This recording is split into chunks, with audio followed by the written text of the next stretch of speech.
Pare, pare, pare! Se continuar a assistir esse vídeo, você pode acabar dividindo a direita. Ai, que medo.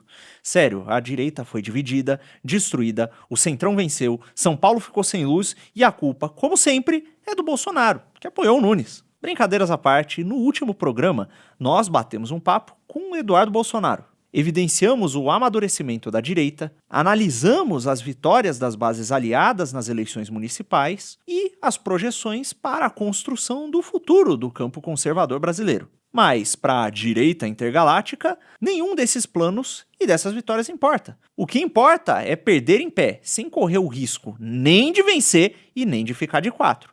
A não ser, é claro, que você queira ficar de 4 para um coach mentiroso 171 enquanto perde. Daí pode. No programa de hoje, nós analisaremos não só o progresso da direita, como veremos a reação da esquerda a esse progresso, as narrativas propagadas pelos influenciadores ditos direitosos, a confusão que se arma para o segundo turno das eleições municipais, a importância do X, o impacto da sua proibição nas eleições e, se der tempo, e deu, sobre o caso da Enel e a mudança da postura de alguns ministros do Supremo em relação ao marco temporal e como isso pode afetar na prática a sua vida.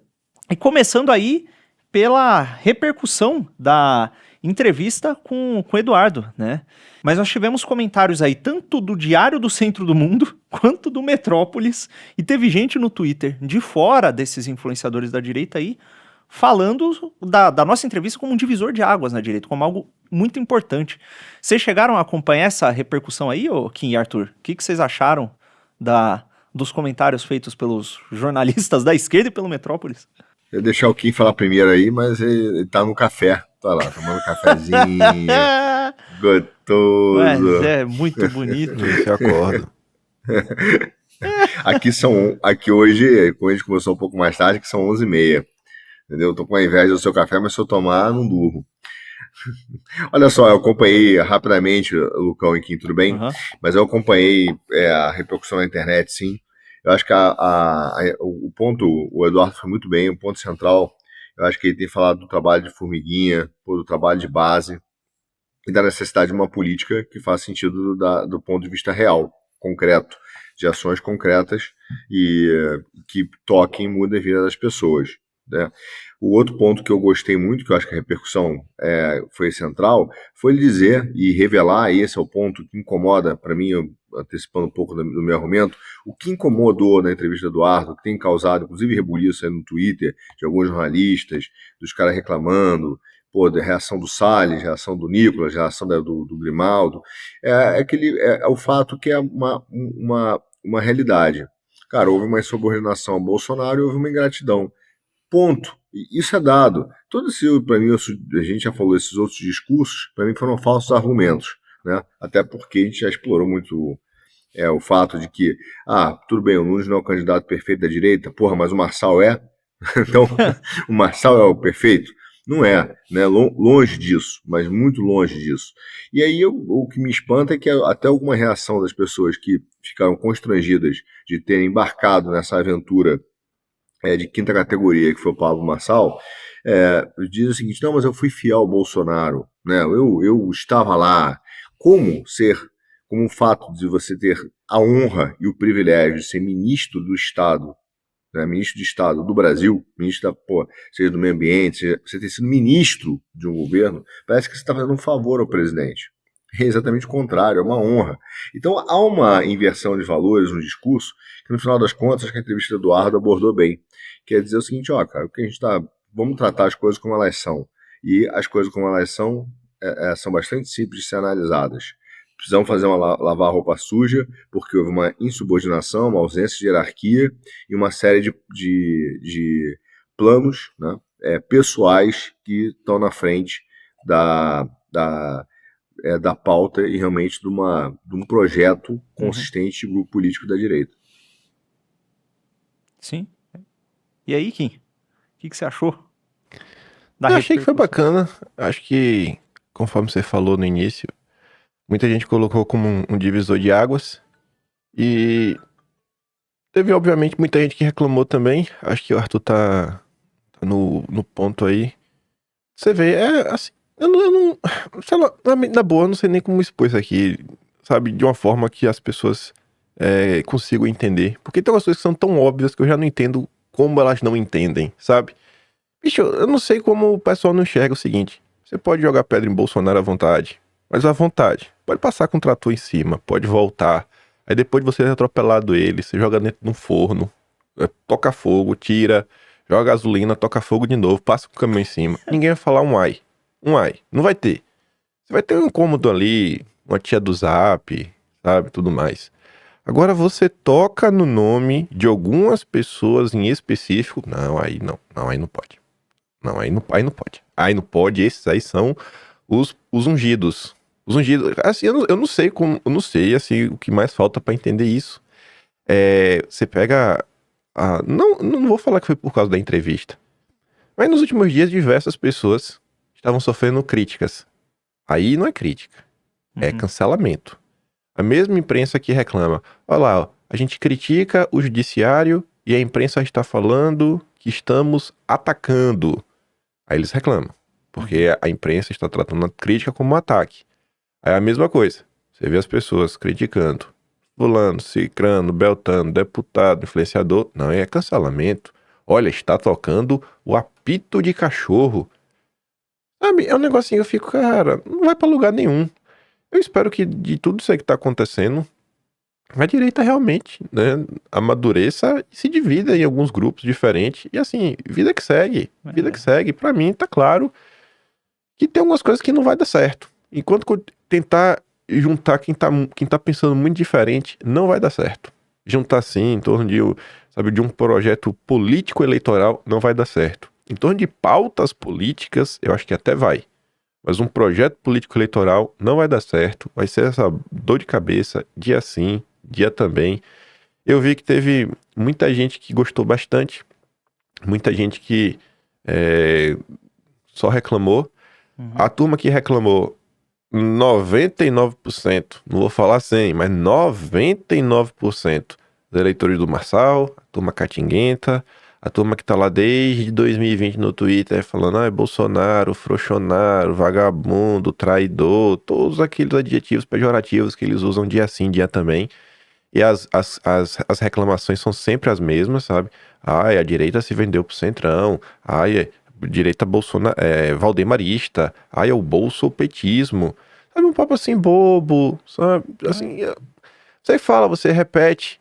Aí eles sempre têm, aí colocam um argumento, coisa assim. Pra mim tá no ponto que, cara, tu tem uma opinião aí, se tu quiser acreditar naquela pessoa, tu acredita. Não quiser acreditar, não acredita. Eu quero ver o dia que essa turma vai entregar algum resultado mais prático, sabe? Um resultado assim real, além da gritaria de rede social. Sabe, eu queria ver essa galera falar o seguinte, ó, vou fazer minha campanha política sem o santinho de Bolsonaro, sem a foto de Bolsonaro, né? E vida que segue. Vou aqui por mim agora. E a galera fica, não, porque eu fiz isso, eu fiz aquilo outro. Tá, beleza, fez lá no passado. Mas a vida continua, cara. A vida continua, sabe? A sua obrigação, pra mim, pelo menos o que eu espero, enquanto político, não terminou porque mês passado você falou isso. Cara, é um negócio diário. A luta política é uma luta diária. Eu não vejo nenhum petista falando, eu não vou defender o Lula porque quando ele estava preso no mensalão eu defendi ele bastante. A galera tá sempre aí. Sempre fala uma coisa, fala outra, rebate daqui, rebate acolá. Sabe, o cara não chega e se torna a liderança e consegue se manter na liderança de um movimento sem apoio de sua base. Mas são as tias do Zap, né? As pessoas comuns no dia a dia que normalmente estão mais preocupadas em defender algum tipo de legado, olhar a direita brasileira e até cobrar algum tipo de união, qualquer coisa, do que a turma que tem mandato, que foi eleita, pode tentar me falar o que for, graças a Bolsonaro. Foram, se filiaram pele porque quiseram, ninguém os obrigou, saíram candidatos, foto com o santinho, alguns até receberam o fundo partidário ainda em 2022, já do PL, e aí chegam, não conseguem articular o suficiente, não conseguem tomar o partido, o Valdemar nos enganou, etc. Beleza, cara, então dá teu jeito aí, vai para outro partido e para de encher o saco também. Agora vai para outro partido e entrega resultado.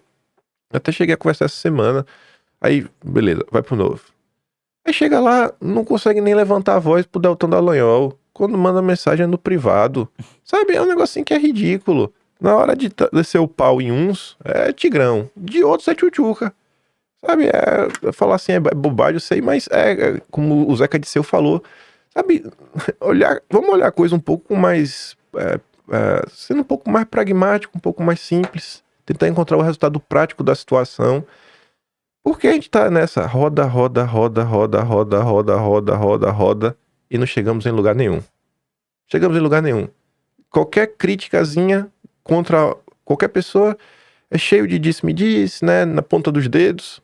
Mas contra Bolsonaro, que pra mim é o único cara que segue entregando algum resultado prático no dia a dia, que é vitórias eleitorais, pelo menos ocupando espaço. Aí esse que não presta, então, sabe, eu quero ver até onde vai essa confusão. Até quando ela vai durar. Tem acho que, 2 meses que a gente tá discutindo isso. Mas é isso. Vamos que vamos. Eu tenho uma impressão, sem querer estender muito esse assunto, que é a seguinte, são duas, na verdade. A primeira é que esse pessoal não tá... Olha, veja, mesmo que o cara não goste, por exemplo, do Eduardo Bolsonaro, tenha abandonado o bolsonarismo, queira fazer uma direita descolada do nome do Bolsonaro, a verdade é que uma pessoa de protagonismo dentro da direita brasileira, que é o Eduardo Bolsonaro, deu informações muito relevantes acerca do projeto do futuro da direita que está eleita, que está ligado ao PL. Até o Lauro Jardim admite a importância das informações que foram dadas ali e publica no Globo. E gente da direita que tem o dever, enquanto influenciador jornalista, de informar o público a respeito do que está acontecendo, ignora. Eu não tô falando isso porque eu gostaria que as pessoas dessem atenção pro quinto elemento. Eu sei que parece que eu tô militando em causa própria. Mas quando a pessoa ignora isso aí, ela dá a entender que assim, ela não tá se importando com o projeto, não tá se importando com a informação, não tá se importando com nada. Ela tá se importando no fundo, com os números dela e com o projeto, com o engajamento ali. Entendeu? E é uma coisa muito infantil também, né? Porque esse pessoal, olha, não sabe criticar imperfeições de um aliado sem jogá-lo na fogueira. Pô, ninguém aqui nunca falou pra não criticar o Bolsonaro, não criticar os aliados. Mas olha, você assistiu o ICL, por exemplo, tem programas ali que o Eduardo Moreira, que tem ligações com o Lula, estava até sendo cotado, ao que tudo indica, para entrar na presidência do Banco Central, ele rasga o verbo, critica o Lula. Ele não fala, quero que o Lula perca a vida. Ele fala, não, isso aqui tá errado, eu não sou torcedor, eu tô aqui pelo bem do governo. E faz uma crítica, assim, e ninguém morre, sabe? Fica tudo bem.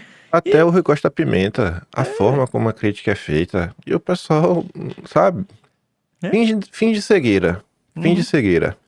Até, assim, e não é só a forma, as palavras utilizadas, mas o pensamento seguinte, cara, vamos aqui fazer a crítica para fortalecer, porque a gente quer que a determinada agenda, determinada pauta avance. Então a gente vai falar algo que vai repercutir, que vai gerar cobrança, mas a cobrança aqui, nessa direção, para mudar, mostrar aqui um gosto mais objetivo. A coisa quando acontece na direita, você olha, ela não gera nenhum tipo de resultado e só gera ódio. Ódio à figura de Bolsonaro, sabe, assim, não desmerecimento. É como se fosse uma humilhação mesmo, vamos humilhar o cara, vamos falar pra humilhar. É o que eu fico vendo, assim, o tipo de comentário. Você não vê o pessoal pegar, sei lá, fala do Rui Costa Pimenta, que talvez seja um dos críticos mais duros agora do Lula, principalmente sua política internacional. Mas mesmo assim ele fala, olha, essa correlação de forças do governo Lula, né, tá ruim, se unir a setores do imperialismo vai levar a uma derrocada sem igual, essa turma está em decadência, acho que isso é muito errado, seguir por aí eu acho que não vai dar certo. Então ele fala por essa linha. Então a turma vai lá falar, cara, Lula, tira essa pessoa, demite fulano, demite ciclano, demite beltrano. Já na direita os comentários, olha lá, Bolsonaro se vendeu, é um vagabundo, é um frouxo safado. Sabe, você vê o tom. E obviamente que esse tom é por causa do posicionamento das coisas que são feitas. Sabe, você dá a entender que Bolsonaro é vagabundo. Teve gente que fez isso e a pessoa quer ficar tapando o sol com a peneira e falar que não. Cara, você fez isso, cara. Teve uma pessoa que fez isso. Nem uma meiazinha culpa vai fazer. Pô, me expressei mal. Essa não foi a melhor das expressões. Sim. Tem uma responsabilidade, né? Mas tudo bem. É um tanto ridículo. Eu não sei se o Arthur tem mais alguma coisa pra falar, mas porque senão eu pulo aqui pro próximo. Não, vai lá, eu concordo com tudo aí que foi dito. Pra mim isso aí já beirou ridículo. Pra mim isso aí tem muito mais ressentimento do que como disse o Kim, vontade de humilhar o Bolsonaro do que uma estratégia política verdadeira e consistente. Eu entendo a crítica ao Valdemar, não entendo é o cara pagar a pau pro Avalanche. Não entendo. É verdade.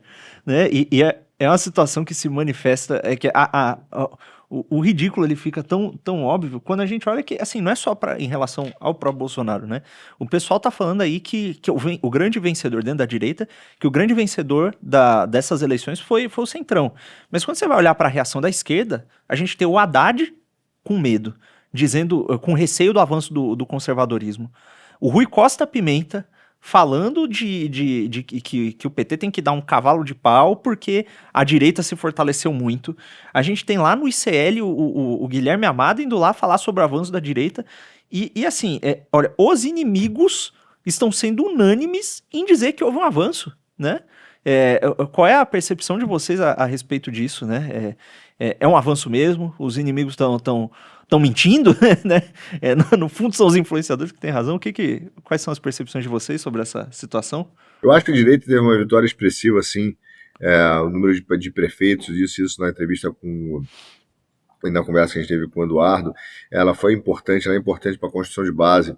A gente precisa construir base, de fato, para ter um projeto consistente, contínuo, né, sobre a direita. E que não seja só feito com explosão de celebridades de rede social, mas que tenha um projeto consistente que esteja ligado diretamente ao povo. Uma das questões, se você for ver os comentários da esquerda, se você for ver o Rui Costa falando, se você for ver o Glenn, até o Glenn Greenwald, numa entrevista que ele deu no Flow, lá no podcast, ele fala, cara, a esquerda perdeu o contato com o povo, não tem linguajar, né? Até brinca que foi tudo feito ali as reuniões lá são todas feitas na casa do Caetano Veloso. Então, assim, de fato, a esquerda perdeu esse contato. Existe hoje uma mudança no tecido social mais fundamental da sociedade brasileira. Isso tem a ver também com os evangélicos e com a força do cristianismo no Brasil, que está voltando.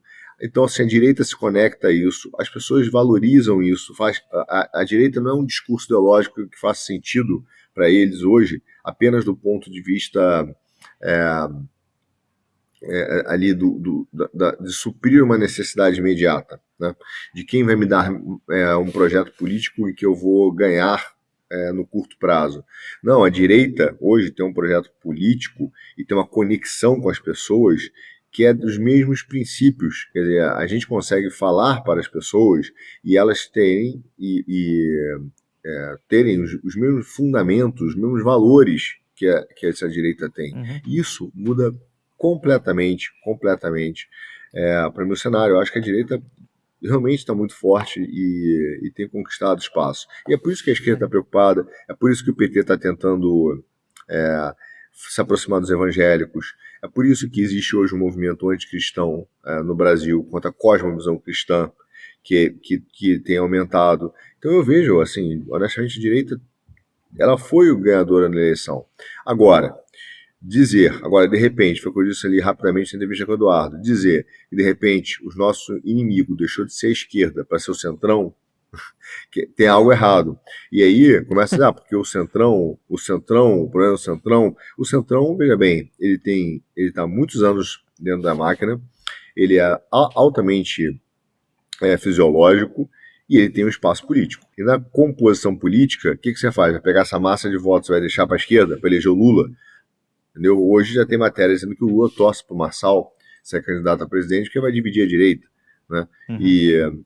E vai enfraquecer a direita. Enfim, a política tem um lado de composição. Então eu vejo que a direita, de fato, ela tem crescido. E por isso que eu concordo, e eu acho que ela tem crescido nessa base da sociedade brasileira, com os mesmos valores que essa sociedade brasileira hoje exige. Então você não precisa convencer o cara de que família é importante, porque ele acredita nisso do coração. E aí, por isso que eu parabenizei o Eduardo na entrevista, porque eu acho que o trabalho dele está correto, é formar a base, atender essas pessoas, porque hoje tem um roubo a monte. Tem a esquerda com a Fundação Perseu Abreu, né? Perseu, esqueci lá o que, tentando... Abramo, tentando entrar nas bases que pertencem hoje aos redutos evangélicos, com o discurso de uma teologia distorcida, equivocada. Então, de fato, eu vejo claramente o seguinte: a direita foi muito bem nessa eleição, considerando o uso da máquina do PT, considerando o judiciário contra, considerando a mídia contra. Então está se formando uma base, é claro que a esquerda está preocupada. Falou, pô, não é possível que o Bolsonaro é inelegível, andando pelo Brasil como andou, como disse o Kim da última vez, cara, atrai ainda tanta gente, mobilize tanta gente, toque no coração das pessoas, toque nos mesmos valores, entendeu? Então eu vejo, assim, de fato, a direita foi ganhadora. Esse discurso do Constantino, desses caras que estão querendo falar, não, a direita perdeu, só porque ele não ganhou aqui. Veja, o que é inacreditável é o seguinte, ele reclama de São Paulo do Nunes, mas ele não fala nada, quase nada do Eduardo Paes. Entendeu? O Rio de Janeiro, até falou, quem não falou, ele falou, meu Rio de Janeiro, Eduardo Paes, não sei o quê. O problema é que a direita perdeu por causa do Nunes, entendeu? Então eles estão transformando o Nunes num gigante que não é, entendeu? Que não é, o Kassab é o problema. Sim, cara, o Kassab é um dos problemas do Brasil, né? Mas não é o único. Então a gente também tem que entender que eu não vejo quando eles falam que a direita perdeu a eleição, isso tudo para mim é um discurso absolutamente vazio, absolutamente vazio. Nós estamos ocupando espaço. E o Eduardo, para fechar aqui, na entrevista, ele falou, olha, nós temos que sim entrar na máquina e ocupar o espaço do Centrão. Tá corretíssimo, corretíssimo. Quem? Você vê que no final do dia a gente teve vários vários vereadores eleitos. E acho que era a função dos deputados fazer o quê? Desde 1º de janeiro... Não, desde 1º de janeiro não. Desde o primeiro dia após a eleição de 2022, ter pegado ali o mapa de votos, traçar um cronograma olha, dia tal eu vou estar em tal cidade. Dia tal eu vou estar em tal e tal cidade. E organizar isso daí num prazo, a priori, de um ano. Porque... sei lá, você começava ali quando você tomasse posse, né? Pra você não gastar do seu dinheiro, ninguém tá obrigado a fazer isso, né, porque não é barato. Qualquer viagem de dia é gasolina que vai. Então você usa a verba que você tem para começar a rodar cidades desde o seu primeiro dia de mandato, para ir em busca do seu eleitorado e tentar conhecer as pessoas da direita naquela região. Cada um tivesse feito isso nas suas cidades, nos seus grandes redutos eleitorais, quantos vereadores nós não teríamos eleito?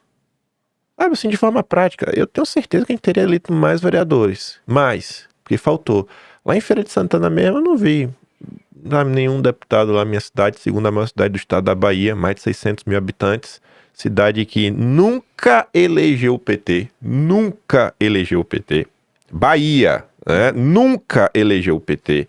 E ninguém foi lá bater na porta, ajudar a turma lá da direita, que é um pessoal combatente. E é só gente comum, tava lá no dia a dia. Não foram lá pra... Cara, era uma certeza, vamos quiser, Ronaldo ia vencer. Ronaldo sempre foi ligado ao carlismo na Bahia, né? Mas nunca foi assim ideológico e nunca foi woke. Nunca foi a favor disso daí. Feira de Santana não tem tantas coisas pra se preocupar além de ser woke, né? Isso aí lá em feira não vai dar muito pra frente. Ir lá conversar, que obviamente ia ter algum tipo de espaço lá dentro pra algum tipo de iniciativa. E a galera que governou feira no executivo ao longo dos últimos anos, cara, fez coisa pela cidade. Inegável. Coisa que não existia no passado, que agora tem. Desde obra de infraestrutura que realmente melhorou a vida do povo, como logística. Pensa no seguinte, você tá numa cidade de 600 mil habitantes, numa cidade pequena, vai ter muito carro. Imagina a avenida principal não ter calçamento. A gente já teve um período na vida que era assim, que era Maria Quitéria, não tinha calçamento. Olha aí o nome da avenida, Maria Quitéria, que é de Feira de Santana. É uma personagem central na independência do Brasil. Né? Grande Maria Quitéria. Mas ninguém lembra dela. Então assim, olha o respeito, cara. A Avenida Maria Quitéria não tá asfaltada. As feiras três principais é Maria Quitéria, Getúlio Vargas e Presidente Dutra. Você vê, a feira ainda tem um respeito pela sua história, nomeia as ruas com nossas figuras históricas. Ninguém ligou. Então assim, foi pra lá, teve agora eleição pra vereador. Não vi nenhum grande nome assim, mas a direita na segunda maior cidade do estado da Bahia, que com certeza tem muito voto a ser explorado. A depender da pontuação que tivesse em feira, era deputado estadual ou talvez até, quem sabe, não, feira quando quer, feira bota aí 2 deputados estadual fácil. Sempre na cidade tem uma família, que o nome não precisa ser dito agora, que por muito tempo Ia só trocando os irmãos. Assim, um era federal, outro era estadual, depois outro era estadual, outro era federal. E sempre estavam ali, rodeando o poder. Nunca largava. Até que teve uns escândalos muito grandes. Eu lembro que o filho dele estava na minha escola na época. Eita, rapaz. Todo mundo na cidade vendo que o pai dele estava aprontando. Foi punk. Mas é muito voto que fica lá. Ninguém vai atrás, ninguém vai buscar. Então é importante. Mas no final do dia, quem tá rodando o Brasil, quem tá, sabe, procurando, etc., é a turma do Centrão. A turma do Centrão não para. A turma do Centrão, quando vê alguém com um mínimo potencial, vai lá e cola no cara. E é assim que o Centrão tem tanto espaço na máquina. Tanto espaço. Porque eles não perdem tempo. Pode falar o que for. A gente discorda deles, em termos políticos, ideológicos, as finalidades e o que querem fazer no Brasil. Pra mim, a turma do Centrão só tá pensando no próprio bolso. Mas os caras estão trabalhando, pô. Estão trabalhando. Sabe? Eu queria que ele usasse esse empenho deles pro bem. Infelizmente, acho que esse não é o cenário. Mas tem que olhar e falar, pô, por que o lado de lá tá dando certo? Tá dando certo porque eles estão fazendo isso daqui, ó. Eles estão seguindo por esse caminho. Pô, talvez a gente tenha que fazer algo similar também. Então vamos cair pra dentro, vamos trabalhar. Aí, essas análises que fizeram, né? Que o Brasil estaria ruim porque a gente não venceu em São Paulo. Como se o Brasil inteiro fosse a cidade de São Paulo. Todas as análises da esquerda vendem um Brasil que o bolsonarismo venceu. É incrível. Eu falo assim, rapaz, como é que pode isso, velho? Toda a turma da esquerda tá vendendo assim um cenário que vai mostrando por A mais B, enquanto a gente tá falando, olha lá, o Kassab, quase 1000 prefeituras. Aí a turma da esquerda tá, olha, o Kassab levou muita prefeitura, mas muita cidadezinha de interior. Os verdadeiros centros, né, os grandes centros do Brasil que pauta o debate, é muito bolsonarista eleito, viu? Cuidado com isso daí. Isso daí é preocupante. Então você vê, o cara faz a mesma análise, só que ele olha de uma forma um pouco mais profunda e um pouco mais complexa. Além do primeiro número. Além do primeiro número, o que mais tem por aí? Aí o cara vai olhando, vai tirando impressão aqui, uma impressão a colar, e vai construindo todo um raciocínio. Até quando você olha o próprio PSD, o Kassab fez não sei quantas 1000 prefeituras. Mas tem cidade como Chapecó. Pô, o cara de Chapecó, cara, ele é de direita. Não tem o que falar. Ele é de direita, o cara lá de Chapecó. Pô, colocou a gente desde sempre. Aquele prefeito meio gordinho, gente boa. Aí você pega em outras cidades, em Santa Catarina. Vai ter gente no PSD, cara, tá fechado com a direita. Felipe Barros havia dito, aí não sei que ele mentiu. Ele falou, por exemplo, ele tava apoiando lá o candidato de Londrina, que até o Nicolas tava apoiando o cara do PSD de Londrina. Ele falou que um dos acordos é que, passada a eleição, por conta da cláusula de barreira, o cara viria pro PL. Então quando você olha, você fala, pô, peraí, cara, vamos olhar o número, sabe? De forma um pouco mais ampla. Vamos olhar de forma um pouco mais ampla, sabe? Olhar aqui o que realmente tá acontecendo. A turma da esquerda parou pra fazer isso.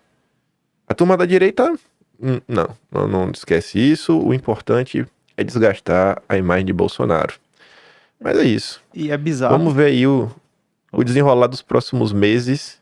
Acho que 2025 vai ter uma coisa interessante, porque vai ter muito vereador e prefeito. E eles meio que serão uma espécie de vitrine. Então, é a chance da gente ver o que a direita vai fazer quando ela recebe o poder em suas mãos. E ver se o pessoal vai saber executar ou vai ficar reclamando, por causa disso, por causa daquilo outro, pipipi, ppp. E eu vou dar um nome e um exemplo. Douglas, vereador Douglas de Niterói. O Douglas, ele foi eleito em 2020. Oposição, era ninguém. E o que o Douglas fez? Ele conseguiu vencer com a pauta conservadora? Não. Mas enquanto vereador, ele fiscaliza tudo na cidade. De cabo a rabo. Os vídeos dele viralizavam, e vídeo sério, não é vídeo de gritaria. Ele indo às vezes assim no galpão mostrando, olha o material escolar que tá aqui abandonado, coisa boa, tablet que não foi levado para as escolas. Então denúncias coerentes. O que foi que aconteceu com o Douglas? Chegou agora, 2024, votação recorde na história de Niterói, onde ele superou um cara que em 2008, o recordista de 2008 teve em torno de 8 mil votos. Douglas agora teve 16 mil. Quantas pessoas ele não ajudou? Eu acho que ele deve ter trazido muito voto até pro partido, né? Quociente eleitoral. E sempre se vendendo como o vereador de Bolsonaro. Então, assim, é a chance. E isso vai formar a maioria. No mandato passado, ele basicamente tava sozinho. Agora, o PL já tem mais gente do que o PDT, que era o Axel, que era o prefeito, que tava com a máquina na mão. Tá crescendo. Crescendo por causa das lideranças locais. fazendo o seu trabalho, é um exemplo. Então, ainda que você não vença algumas pautas, você tem a obrigação moral de trabalhar em prol do crescimento do grupo que você faz parte. Entregar resultado nesse âmbito. Mostrar, cara, mesmo sendo minoria na Câmara Municipal, dá para fazer alguma coisa, dá para fiscalizar, dá para alertar a população, mostrar os problemas da nossa cidade, acordar pessoas, trazê-las para nosso lado. Para 2026, a gente emplacar deputado estadual, deputado federal. Às vezes quem tá no Brasil não sabe lá quem é o Douglas. Mas eu tenho certeza que o povo de Niterói sabe quem é esse maluco. Mas eu tenho certeza absoluta, senão ele não tinha tido 16 mil votos.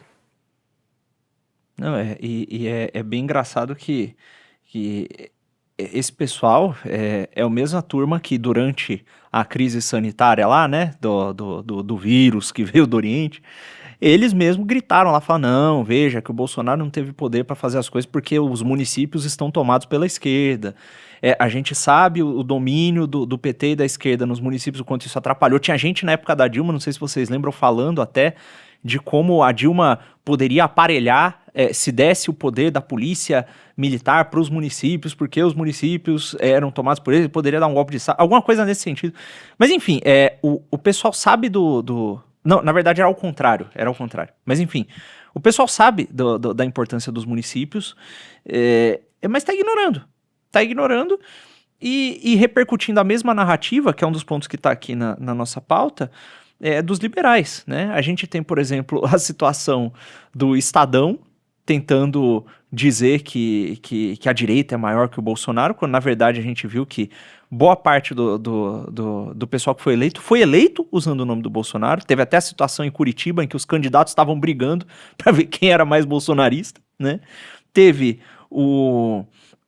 A gente tem também uma situação muito estranha do Zema, que tá cogitando, tá praticamente capitulando para a esquerda, né? Só para, ao que tudo indica, não ser colado ao bolsonarismo. E a gente vê a nossa direita conservadora correndo e repercutindo essa mesma narrativa dos liberais, né? Então e é lamentável, porque o Haddad, ele não fala em avanço da direita, ele fala em avanço do conservadorismo. Boa parte dos vereadores mais votados são cristãos. A gente vê um fortalecimento mesmo das pautas ideológicas, a gente vê a quebra do domínio do PT em Fortaleza, em Araraquara, né? Então o próprio Ciro Gomes em Fortaleza lá, enfim, a gente tem uma situação que o pessoal não está enxergando, né? Eu não sei como é que vocês enxergam isso, essa posição dos liberais. Qual é o motivo, né, do pessoal que se diz conservador estar tomando a mesma posição que eles? Não sei também se a gente vai chover no molhado e ficar falando, é projeto pessoal, esse pessoal não importa. Mas se tiver alguma coisa para adicionar, o Arthur aí, o Kim. Eu acho que os liberais, eu falei isso, acho que foi uns 2 programas atrás, os liberais, há muito tempo, eles têm tentado se apropriar da pauta da direita. Isso aconteceu com o Novo, aí depois, quando o Dallagnol ficou inelegível, né, ficou piruando, e puxaram o Dallagnol para o Novo. Enfim, tem uma série de ações em que esses liberais têm tentado tomar conta da pauta da direita. Há um movimento liberal que não é só... Você fala, mas é um liberal conservador. Não é, porque ele está dos dois lados. A tentativa de lançar um candidato mais liberal, centrão, provavelmente se o Lula não puder concorrer em 2026 pela idade, ou né, no futuro. Você vê que o Alckmin deu uma entrevista agora recente no Roda Viva, e alguém pergunta para ele, acho que uma jornalista pergunta assim, o senhor ainda tem vontade de ser presidente da República? E ele fala, o futuro a Deus pertence. Né? Então, quer dizer, a resposta é sim, claro que ele tem. Então você tem um movimento hoje dos liberais que eles estão tentando ter essa direita permitida, onde aquilo vai ter uma pauta liberal. E eles vão restringir à direita a percepção da pauta conservadora, para acabar com a questão da discussão sobre soberania do Brasil, sobre ativos estratégicos. É a turma do pagando bem que mal tem, entendeu? Então, assim, quando o liberal está nesse negócio, ele está dizendo o seguinte, vamos fazer o seguinte, eu concordo com vocês, tira a questão do transativismo, tira essa questão aqui de uma pauta de costumes, dá uma ajeitadinha e deixa a gente tocar a economia de uma forma liberal, né, que vai dar certo, confia. Então, é isso que tem por trás desse movimento para mim. Agora, sem dúvida, a gritaria de uma parte dessa direita não é que eles não estão vendo os municípios. Eu acho que eles nem levam a sério isso, realmente, de estudar sobre essa questão política a sério. Eu acho que eles estão uma questão muito simples. Era que a Prefeitura de São Paulo ela virou uma escada para o cara que ganhasse da direita pudesse ser candidato ao Senado. Então, ela não era um ativo importante. Eu acho que o Salles nunca quis ser, por exemplo, de verdade prefeito de São Paulo. Ele quer ser senador. Tanto que, na primeira vez que o Novo falou, vem pra cá, ele que já tinha sido expulso do Novo, lembre-se que ele foi expulso do Novo, ele voltou de braço aberto, mas agora não é mais o Amoedo. Porra, é o Dallagnol. E eu concordo. É o Zema. Concordo com o Kim. Não é o Amoedo, mas olha quem tá lá. E aí? Né? Qual é a pauta? Ou como diz o Kim, eu concordo. Qual é o teu plano? Então eles estão tentando, nessa conversa, capturar, restringir a direita a um aspecto de costumes para poder fazer a economia liberal. E agora, eu volto a dizer, a questão da prefeitura, que eles falam que a gente perdeu, é porque eles queriam utilizar a prefeitura como um trampolim para um Senado. E o Bolsonaro foi muito claro, falou, eu já fiz esse acordo com o Tarcísio, uma vaga é minha, outra vaga é dele. Ele já falou sobre isso. Né? Então ele vai dizer, cara, não vou abrir para outros. Agora, atenção, o Bolsonaro nunca, veja bem, nunca disse para ninguém para o cara não ser candidato. Ele só falou, cara, acha um partido aí, vai lá e tenta, pô, quer ser candidato? Se filia no partido e vai, entendeu? O Bolsonaro nunca fez isso, só que essa turma quer botar um cabresto no Bolsonaro como se ele tivesse a obrigação de fazer a vontade deles, cara. Isso é que é o maior absurdo. Então, essa ideia de que nós não fomos bem na eleição, ela é uma narrativa que está sendo criada, no final, que só beneficia esses liberais que estão tentando botar a direita numa caixinha de comportamento, único exclusivamente aquilo, e isolar a gente. Não tem outra verdade nisso, além dessa. Eu não tenho nem o que falar dos liberais, né? Pra mim é o pior problema do Brasil. O Centrão é o liberalismo, na veia. Se vocês querem combater o Centrão, combatam os liberais. É basicamente isso.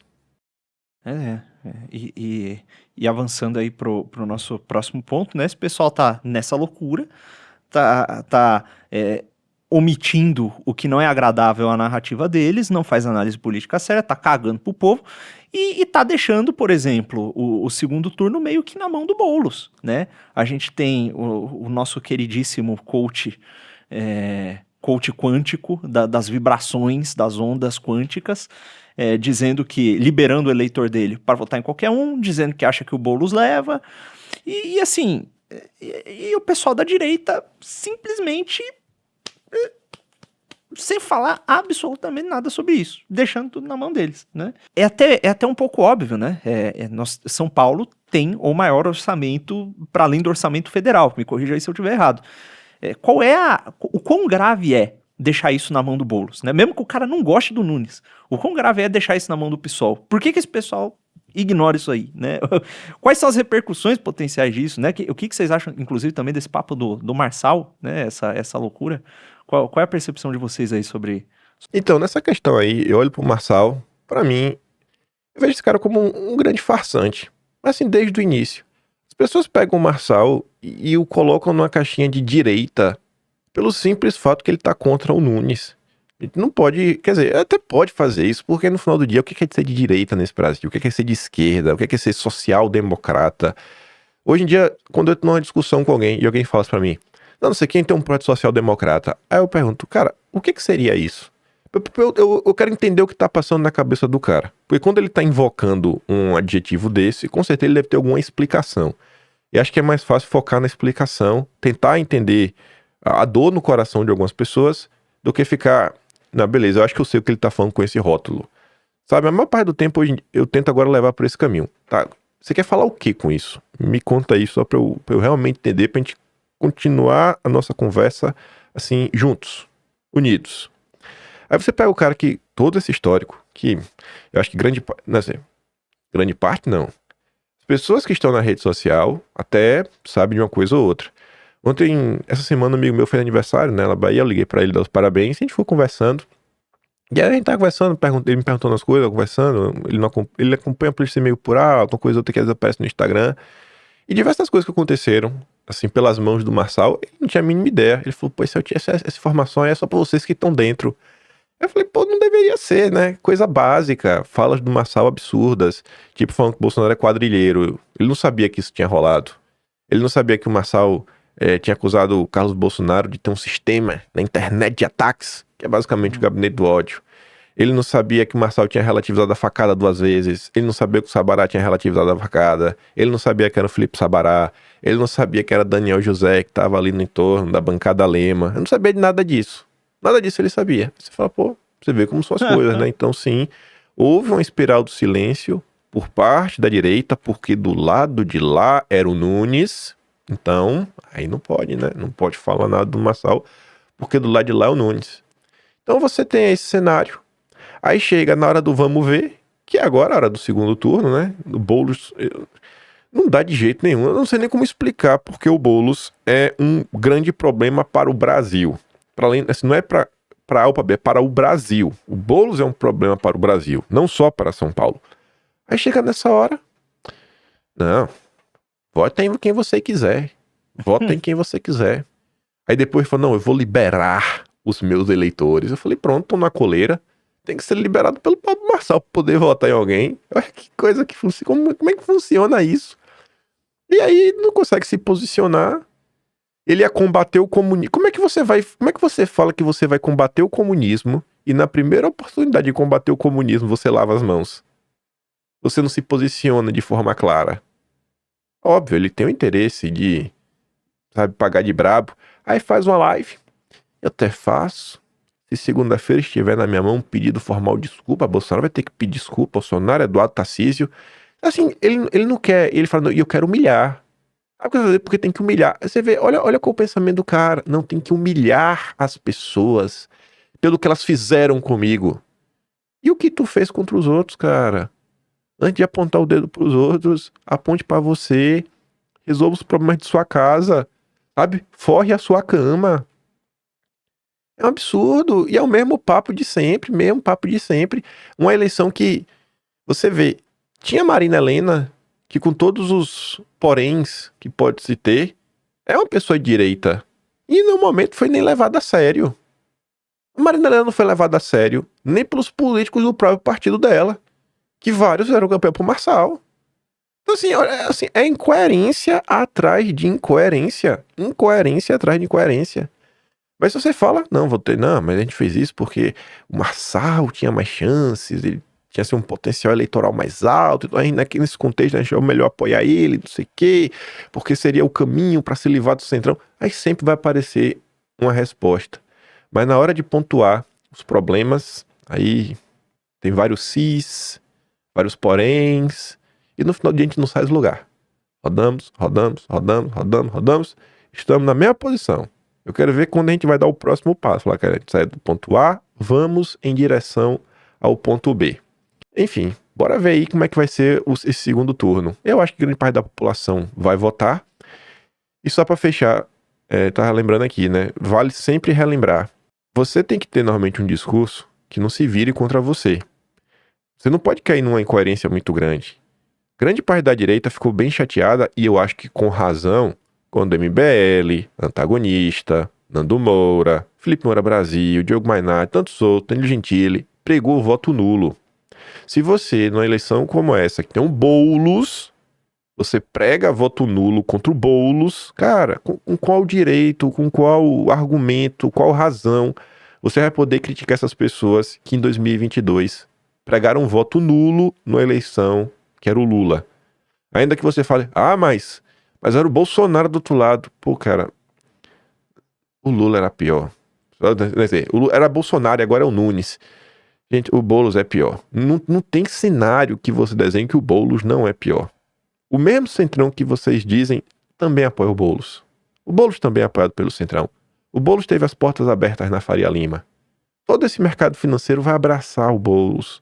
Os grandes bancos vão abraçar o Boulos.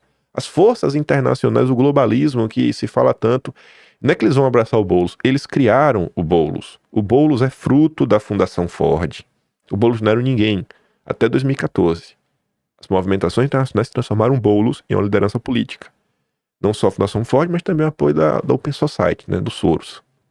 Então, na hora do vamos ver, você vê como é que as coisas se desenrolam. Vai lá, Arthur. Eu concordo com que não há nada pior do que o Boulos, mas não é apenas por causa do MST, dessas coisas, não, isso também.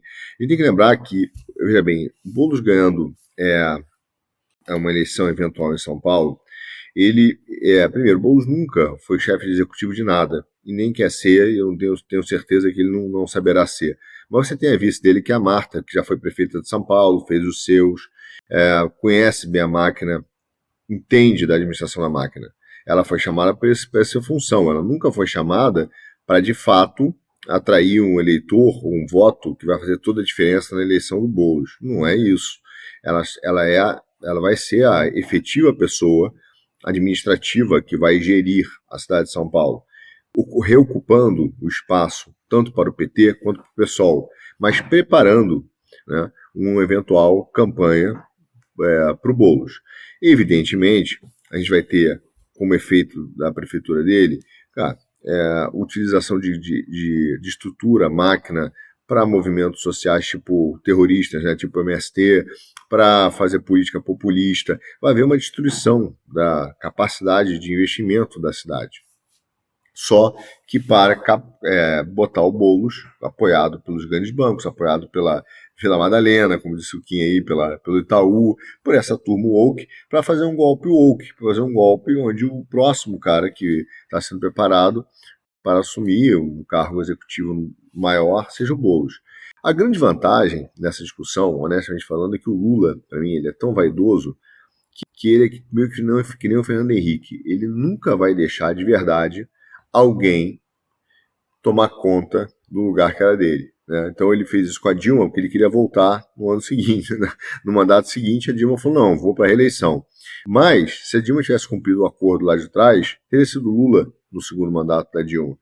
E o Lula nunca vai entregar isso para o Boulos. Então, essa é uma grande vantagem dessa discussão da esquerda para mim, dessa briga. Agora, o que é inacreditável, saiu uma pesquisa, antes da gente entrar aqui, eu estava vendo as últimas notícias. Essa é uma pesquisa lá da Quest. Não acredito muito em pesquisa, todos vocês sabem, mas não deixa de ser divertido.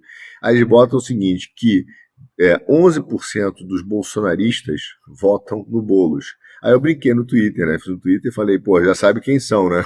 Já sabe quem são. Agora, quer dizer, não é bolsonarista de verdade. 11% votando no Boulos é o quê? É uma turma do ressentimento. É a turma que quer de fato sabotar o Brasil, que prefere um Boulos de São Paulo só para dizer assim, ó, Bolsonaro errou. Bolsonaro devia ter apoiado o Salles. Bolsonaro devia ter feito um acordo com o Marçal. Então, esse número dessas pessoas que ainda têm a coragem de botar, né, o seu ressentimento, a vontade de comprovar a sua tese, preferem sabotar, preferem perder para comprovar uma tese errada, né, e entregar São Paulo na mão do Boulos, é inacreditável. E esses caras não são direita. Como o Marçal nunca foi também, eu concordo com o Kim, 100% nunca foi direita. Ele não tem nem cacoete disso, entendeu? É um cara que já circulou em todos os ambientes políticos para tentar encontrar um espaço para cavar uma falta e emplacar. Já tentou com Janones, já tentou com Dória, foi lá para abraçar juiz do Supremo. Ele está cavando uma falta, ó, tem tempo. Então, ele viu um discurso e simplesmente usou o poder de rede social e falou, esse discurso eu sei fazer. Como se fosse um ator, cara. Como se fosse um ator. Ele é um personagem, não é ele, entende? Então, eu vejo os efeitos desse segundo turno. Eu discordo aí do Marçal, vendo ou pelo menos as últimas pesquisas, que pode estar errado, mas que o Nunes ganha, mas ele ganha até porque o eleitor de São Paulo é mais conservador, entendeu? O cara que elegeu 4 vezes o Alckmin governador, porra, consegue eleger o Nunes prefeito, né? Vamos lá. Então, assim, é óbvio que eu acho que o Nunes ganha porque vai ser mais conservador. Agora, cara, dizer que bolsonarista 11% voto no Boulos é uma brincadeira. Mostra o nível da falta de cuidado e realmente de paixão que se tem pela cidade e pelo projeto da direita. Né? As pessoas preferem perder só para estarem certas. Né? E preferem fazer o jogo do PT, né? Que a gente sabe que o quanto dinheiro o Lula tá investindo nisso, né? Tá 44 milhões do PT indo pra campanha de um candidato do PSOL, né? Não é pouco dinheiro, né? É mais dinheiro do que eles estão dando para 4 prefeitos deles que também estão avançando em capitais, né? Então realmente, cara, é incompreensível. Eu não tenho nada para falar além do que vocês disseram, né? E aí a gente tem, né, pulando aqui um pouco o assunto, né? Mais 2 pontos aí que são curiosos. Um deles que teve uma tempestade aqui em São Paulo, né, que deixou diversos municípios do estado sem energia elétrica, né, por um tempão. Tem bairro que no momento da nossa gravação aqui hoje, que nós estamos gravando na quarta-feira do dia... Que dia é hoje? Hoje é dia 16. Que estão sem energia ainda na capital, né? E assim, o Nunes, no ano passado, no começo do ano, já tinha pressionado a Enel, porque tinha acontecido um episódio parecido, a restabelecer o serviço ou a cortar o contrato, pressionou lá o governo federal, que o governo federal é que gerencia esses contratos dessas parcerias público-privadas aí. E agora o Tarcísio matou no peito também e decidiu pressionar.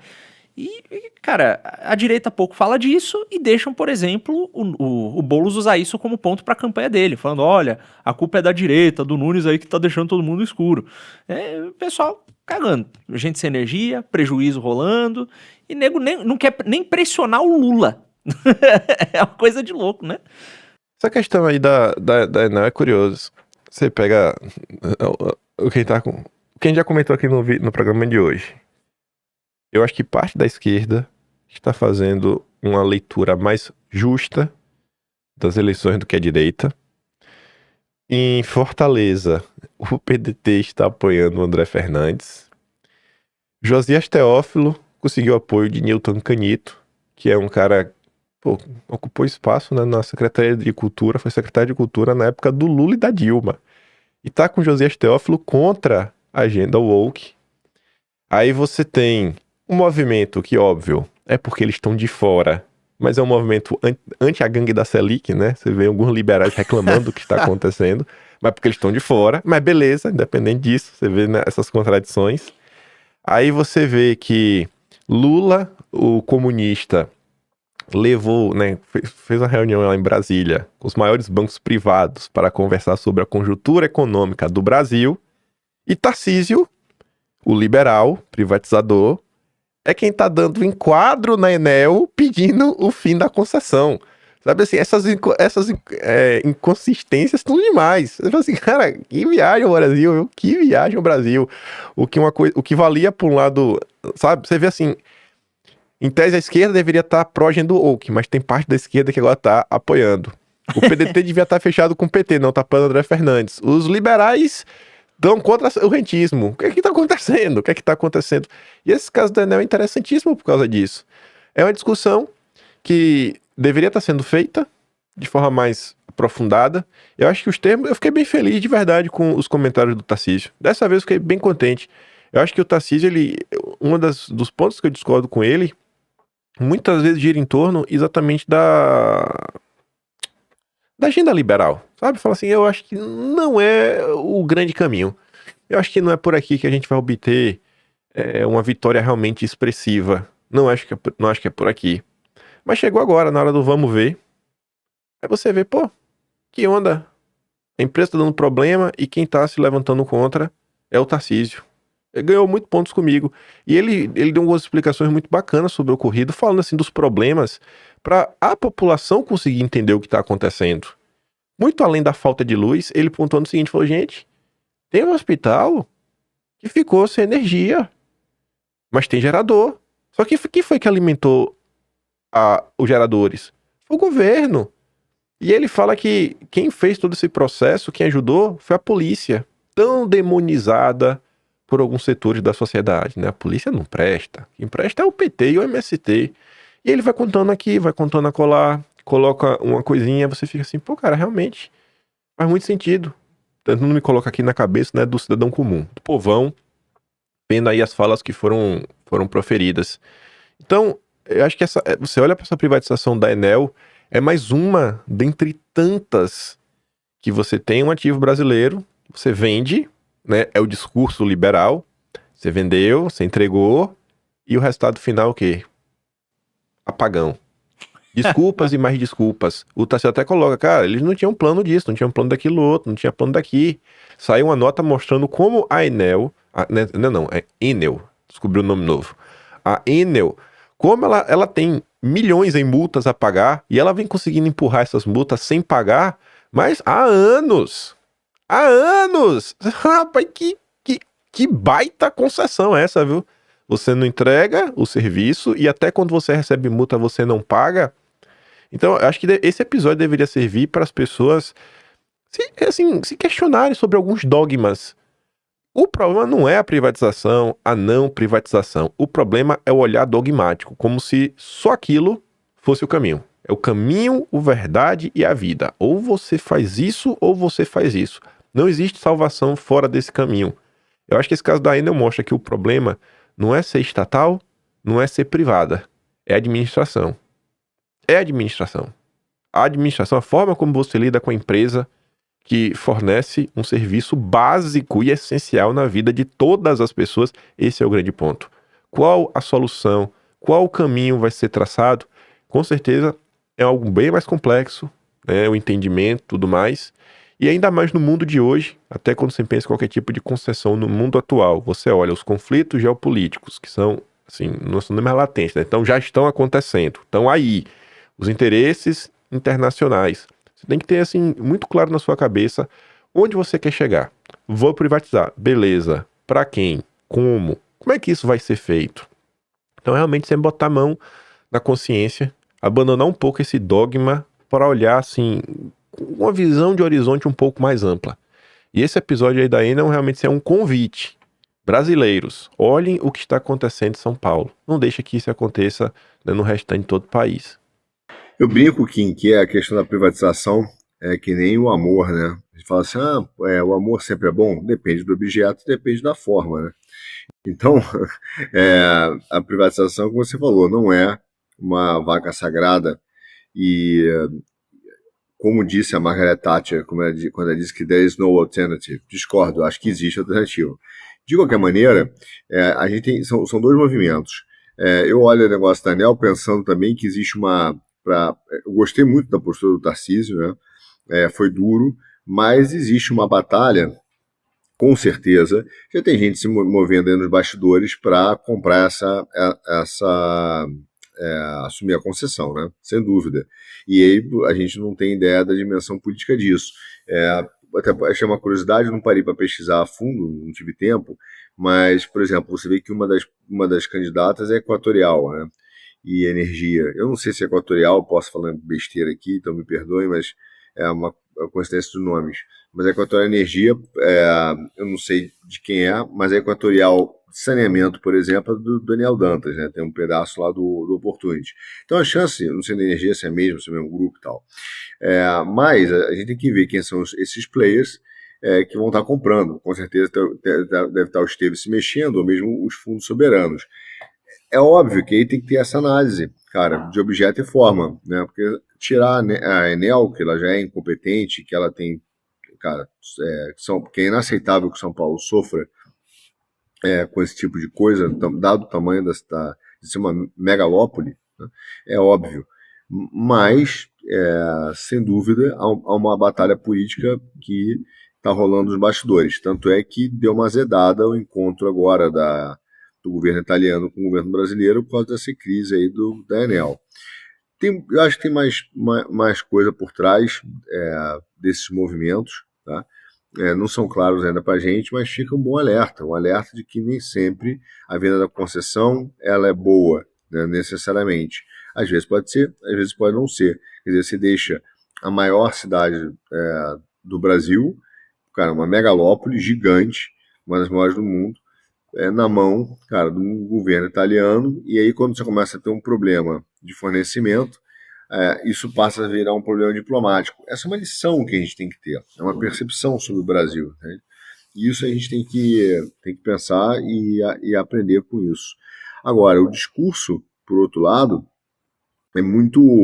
da esquerda tem sido muito superficial, né? Tá dizendo, o problema é a poda de árvore. Pô, tá de brincadeira, né? Claro que poda de árvore é parte do problema, mas não é significativo. Uma cidade não poderia ficar às escuras 3, 4, 5, 6 dias por causa de poda de árvore. Não é isso que aconteceu, né? Porque a árvore caiu e tal.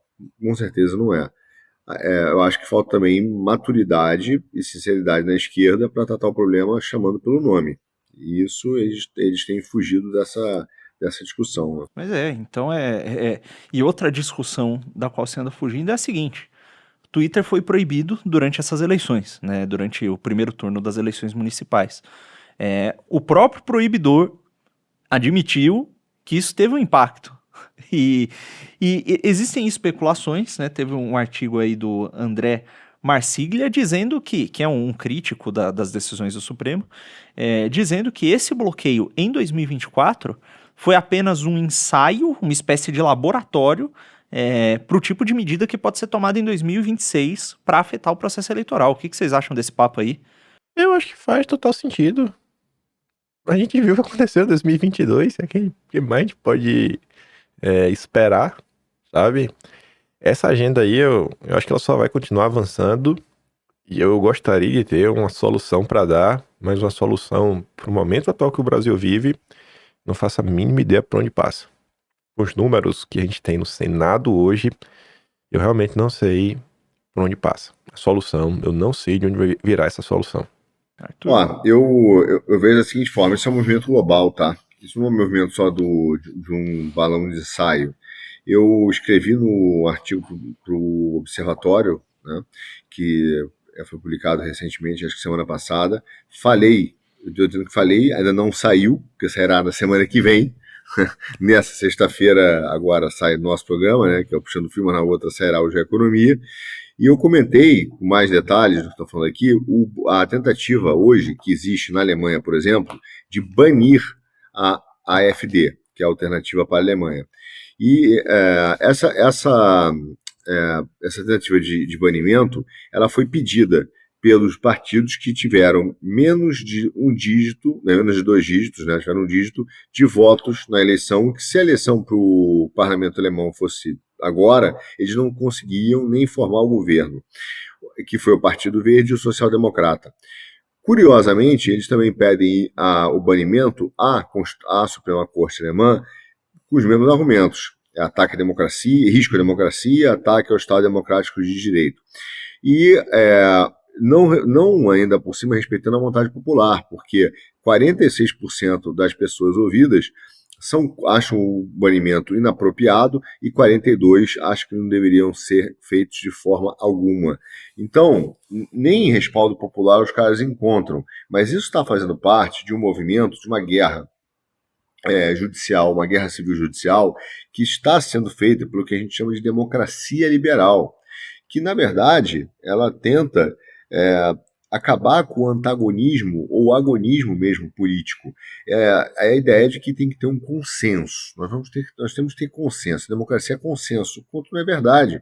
A democracia são exatamente essa pluralidade, essa disputa, inclusive aguerrida mesmo, de ideias, onde as paixões podem ser canalizadas, cara, a diversas maneiras, a rede social é uma delas, e essas paixões podem ser mobilizadas para atrair pessoas e para fazer o seu ponto de vista e fazer ser a sua opinião política. Só que existe um movimento hoje global de você acabar com essa discussão. A democracia liberal, ela não quer um agonismo político. Tá? Ela não quer. Por isso que o Bolsonaro é muito caro, né, para o sistema. Assim como o Trump. O Trump tem enfrentado também uma guerra civil judiciária criminal. Então, eles estão tentando prender o Trump já tem um tempo para evitar que ele ganhe a eleição dos Estados Unidos. Aí vem na Alemanha, o cara entra com uma questão constitucional para banir a AfD, que acabou de ganhar 3 estados relevantes na Alemanha. Né? E um deles, que é na Turíngia, foi onde saiu, inclusive, nasceu, é extremamente simbólico, porque foi ali que nasceu a Constituição de Weimar. Então, você tem um movimento claro do uso do judiciário para defender essa, entre muitas aspas, democracia liberal, que é essa junção, tá, que vem lá, eu falo bastante no Geoeconomia sobre isso, do Fukuyama, dos princípios liberais. E esses princípios liberais são os mesmos, tá? Os mesmos que nascem lá da Revolução Francesa e que são em vários momentos totalmente anticristãos e que estão não são apenas do campo filosófico. Você vai ter essas manifestações no campo político, você vai ter de fato o movimento sinárquico revolucionário na França, que vai gerar um movimento de uma fundação nos Estados Unidos. Esses caras vão escrever o Manifesto Humanista 1, depois vão escrever o Manifesto Humanista 2, vão escrever o último Manifesto Humanista em 2003, com o objetivo de criar técnicos, e essa é a essência da tecnocracia ou da sinarquia, que é o seguinte: é um governo dividido em 3 pilares. Um pilar jurídico, uma comissão jurídica, como o Supremo, como as Supremas Cortes, uma comissão jurídica, uma comissão econômica, que é um dos grandes bancos, como por exemplo o Fed, né, como por exemplo a Febraban, e uma comissão de políticos? Não, de cientistas. Então, a sinarquia ela é caracterizada por esses 3 fundamentos, né? Uma comissão de cientistas, uma comissão de juristas e uma comissão de finança e economia. E isso é que representa a democracia liberal e que dentro desses caras tem a sua essência uma visão anticristã, uma visão anti a cosmovisão cristã, que nasce, a gente aí sim, no campo da filosofia, lá do positivismo, quando Saint-Simon resolve escrever aquele livro, O Novo Cristianismo, né? Então, que ele lança, tentando alterar o cristianismo para ser uma coisa humanista. Enfim, tudo isso está ligado. Eu não acho que esse movimento, o cara fez um balão de ensaio só para ver como é que vai ser 2026. Também é um pedaço, mas faz parte desse movimento de simplesmente acabar com o antagonismo político. Você só pode ter um discurso, do mesmo jeito que o Kim fala que você só pode ter uma dogmática econômica, né? É isso aqui, acabou, é o liberalismo, acabou. Na política vai ser a mesma coisa. Você só tem direito à democracia liberal, é isso aqui, acabou. Fingindo que é uma democracia, fingindo que de fato é a expressão popular. E para terminar, o que eu vejo hoje é que esses movimentos que a direita representam hoje representam o contrário, representa exatamente a denúncia da insuficiência da democracia, da insuficiência das instituições democráticas e do desastre, né, da alienação que existe entre a classe dominante hoje e o povo. É isso que está sendo denunciado hoje pela direita. E é por isso que a direita toca muito mais na realidade do povão do que a esquerda ou os liberais. Então, essa história do X, para mim, desculpem se me estendi, mas a história do X encaixa nesse movimento. A rede social hoje é um canal de mobilização de paixões, onde as pessoas podem se encontrar e começar a ter um debate e um projeto político alternativo. Não pode. Então, haverá sim, né, uma busca para que se garanta que o discurso público só circule se for dentro daquilo que foi previamente autorizado e permitido. Não é que seja legal. O discurso que nós falamos é legal, ele é legítimo, ele é constitucional, mas ele não é permitido, ele não é autorizado. Portanto, será perseguido. Muito bom. E aproveitando o gancho, né, que você deu aí falando a respeito do avanço da direita no exterior, especialmente na Alemanha, há uma tese de que, olha, avançando a direita, que está mais ligada a pautas que afetam de fato o dia a dia do povo, né? Ou deveria estar, no caso da nossa direita aqui no Brasil, parece que o pessoal, os gritalhões não estão ligando muito, né? Mas avançando a direita lá fora, por exemplo, na Alemanha, eles avançam muitas vezes se opondo, por exemplo, ao ambientalismo, que quer diminuir a produção de alimentos e prejudicar o povo em prol do meio ambiente, né? Fazer gente passar fome para salvar a Jaguatirica e coisas desse tipo. E nem se sabe se a Jaguatirica vai ser salva ou não, né? E a gente tem essa esperança de, olha, com o avanço lá fora da direita, o ambientalismo perde força globalmente, inclusive no Brasil, né? E uma das grandes pautas que estava sendo também estimuladas por conta da agenda ambiental é o marco temporal, né? Que que coloca lá, demarca certas terras, fala, olha, se a partir desse momento aqui, em que a Constituição foi estabelecida, se tinha indígenas em terras específicas, essas terras são dos indígenas. E aí, cara, que se dane que está sendo usada para produzir alimento, que se dane que tem agricultor lá, tem que expropriar e passar para o índio, né? E aí parece que, dentre os votos que aconteceram lá em relação a essas terras, nós temos o nosso Gilmar Mendes, mudando de postura a respeito do marco temporal, falando em ressarcimento de fazendeiros. Que tipo de consequência essa movimentação que está acontecendo em relação ao marco temporal tem nas vidas práticas das pessoas? E o que a postura do Gilmar indica em relação a isso? Eu acho que os ministros, eles estão cada vez mais descolados da sociedade, sabe? Se um dia esses ministros tiveram... Eu acho que é realmente um descolamento. Tá cada vez pior. Cada vez realmente pior. Não consigo pontuar de outra forma. Tá ruim mesmo. Acho que o clima no Brasil tá deteriorando muito rápido. Eles falam o tempo todo que querem pacificar o Brasil, que ameaça a democracia.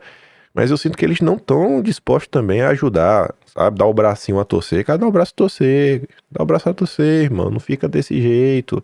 É o tempo todo entrevista. O tempo todo falas, movimentos. Nessa busca incessante em defender a democracia, tá gerando mais confusão a cada dia. E essa questão do marco temporal, eu acho ela muito preocupante.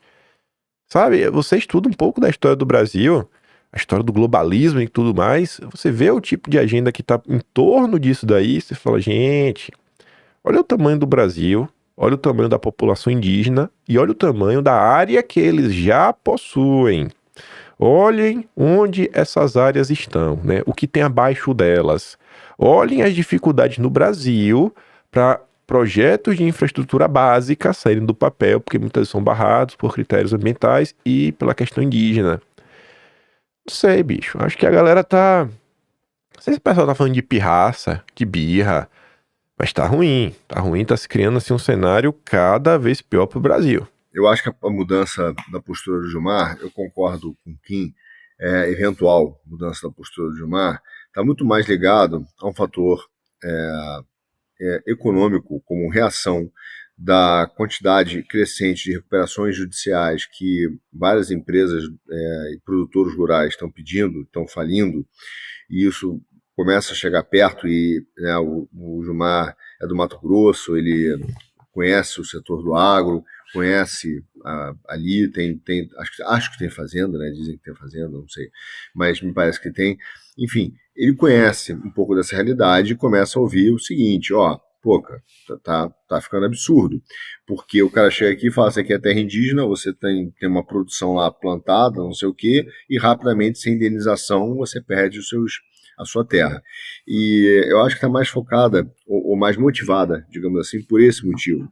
Não acho que existe uma compreensão do tamanho do problema, como o Ken abordou, do excesso de você ter as reservas indígenas já ocupando um espaço significativo do Brasil, e que isso vai ser um instrumento, no final das contas, quando você começar a achar metais ou algo que seja relevante para o Brasil, né, no seu posicionamento mundial, que uma dessas ONGs, né, ou GONGs, que na verdade são, eu chamo de GONGs, que são as organizações não governamentais, mas organizadas por governos, né? Então, uma tradução aí do inglês, né, do que significa GONGs, eles vão inventar uma terra de um índio, vão surgir com uma história, e aí aquilo ali não vai poder ser produzido.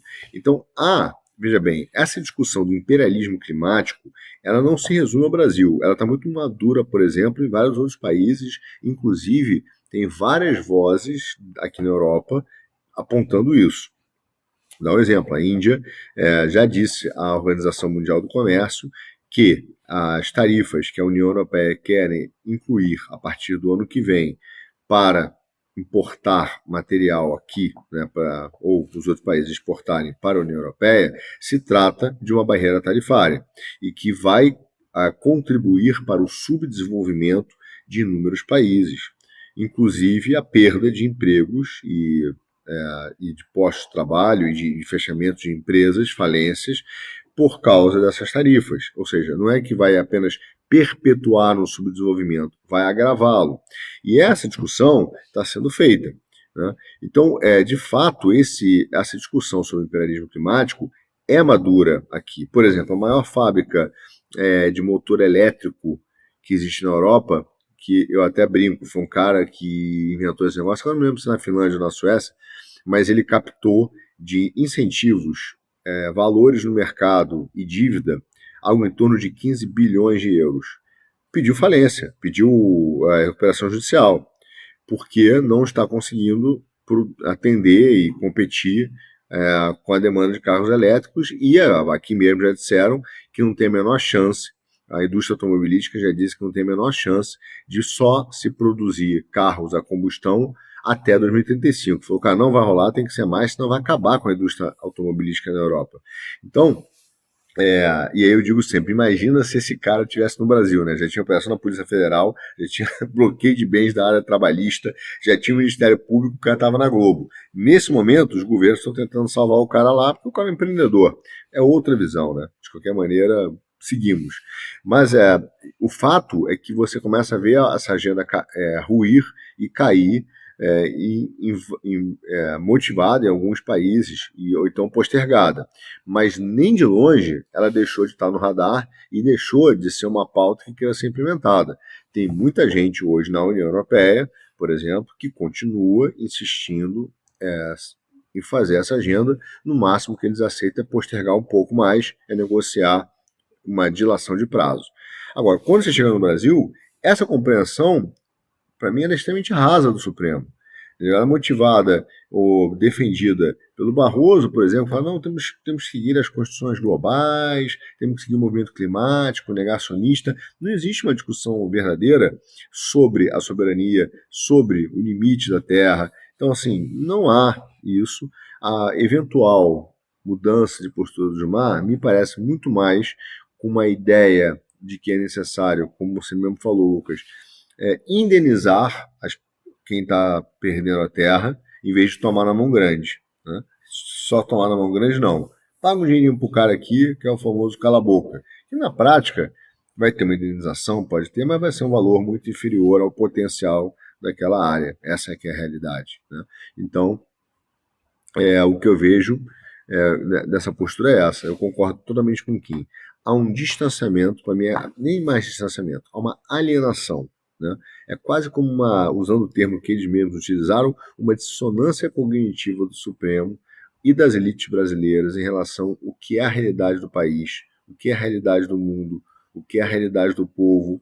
Cara, o quão difícil está sendo viver no Brasil hoje em dia, o quão violento está sendo viver no Brasil hoje em dia. Então há uma dissonância cognitiva completa, uma alienação. Os caras não estão em outro mundo, cara. Eu não sei o que aconteceu. Deve estar com um holograma, deve estar com o Matrix, né? Com um holograma na frente, cara, vendo um outro filme, porque não tem nenhum fundamento com a realidade. Então eu não sou super esperançoso que a Suprema Corte Brasileira vá mudar o seu entendimento em relação ao marco temporal, até porque existe uma pressão internacional enorme. Muito bem, mas não, eu acho que você está sendo muito pessimista, Arthur. Aqui a gente não precisa de comida, a gente não precisa de agro, não precisa de segurança, a gente precisa regular o tigrinho, ganha, né? Porque aposta, né? Vivem de aposta. O cara multiplica o dinheiro dele no tigrinho. A gente precisa de entorpecentes. E, é claro, porque nós estamos muito loucos no tigrinho e na droga, a gente precisa também de uma clínica de terminação de vida de fetos dentro do útero das suas mães. Isso tudo nosso governo está fazendo muito bem, os iluminados ministros aprovam, e está tudo certo. O Brasil vai de bem a melhor. É isso. Se nós tivermos mais notícias a respeito dessa situação, que deve progredir aí do marco temporal, falaremos nos próximos programas, imagino eu, que serão inclusive apresentados pelo Felipe, que é um apresentador muito melhor. E por hoje é só. Se vocês tiverem alguma consideração final, a não ser que vocês tenham alguma consideração final. Não, acho que é isso aí. Eu, como diria Kim Paim, vou citar o Kim Paim 2 vezes. Tô de boa e termino com qual é o plano. Muito bem. Então é isso aí. Se você gostou desse vídeo, Não se esqueça de fazer aquelas coisas que todo canal de YouTube pede para fazer, se inscrever, procurar nas redes, entrar no Telegram para receber notificação, e assista esse vídeo que está aqui na tela, que fala sobre ambientalismo. Se você quiser entender melhor esse problema, nós temos aqui um vídeo na tela sobre esse tema. Então é isso aí. Muito obrigado aí, Kim e Arthur, e até a próxima. Se vocês quiserem se despedir, despeçam-se, senão... É isso, vamos que vamos. Até daqui a 2 semanas. Obrigado, Arthur, obrigado, Lucas, obrigado, audiência, e vamos que vamos. Muito bem. Valeu, obrigado. Kim. Valeu, Lucão. Beijos. Até mais. Boa noite, bom dia. Porque o Kim tá de dia, o Arthur tá de noite.